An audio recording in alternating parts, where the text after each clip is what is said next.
ఏమంటున్నాడు? X X అంటే మనకి ఏమవుతుంది? 24, ఏ అంటే 1, 22, ఐ అంటే 9, ఈ 5, ఆర్ అంటే 18.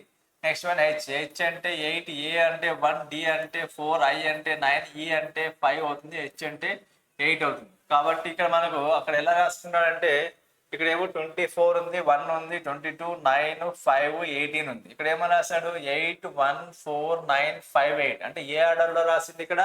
ఏ ఆర్డర్లో రాసిందంటే ఇక్కడ చూడండి, మనకు బాగా అబ్జర్వ్ చేయండి. 2 into 4 is equals to 8.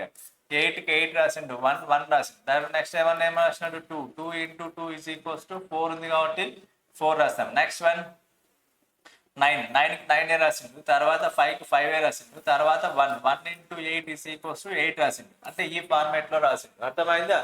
అదే ఫార్మాట్ ఇక్కడ కంటిన్యూ చేద్దాం. ఇక్కడ కంటిన్యూ చేస్తే మనకి ఏమవుతుంది? జెడ్ అంటే 26 అవుతుంది, ఓ అంటే 15, ఎం అంటే 13, ఏ అంటే 1, టీ అంటే 20, ఓ అంటే ఏమైంది 15, నెక్స్ట్ వన్ ఎస్ అంటే 19. ఫస్ట్ చూడండి 2 into 6 is equals to 12 అని రాసుకో. 12 అంటే ఎవరిని రాయాలి?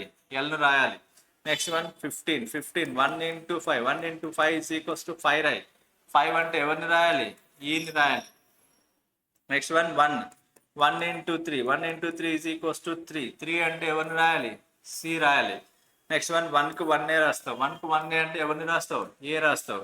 నెక్స్ట్ వన్ 2 into 0 అంటే ఎవరిని రాయాలి? జెడ్ రాయాలి, జెడ్. నెక్స్ట్ వన్ 15 అంటే 1 into 5 is equals to ఏమైంది 5 అంటే ఈ 5 రాస్తావు, ఈ 5, ఇదేమో 0, ఇదేమో 1. నెక్స్ట్ వన్ 19 అంటే ఏమని రాస్తావు? 1 into 9 అంటే 9 రాస్తావు. 9 అంటే ఎవరు? ఐ 9 అవుతుంది. ఫైనల్గా ఆన్సర్ ఈస్ LECAZEI. అర్థమైందా? ఇలా రాసుకోవాలన్నమాట.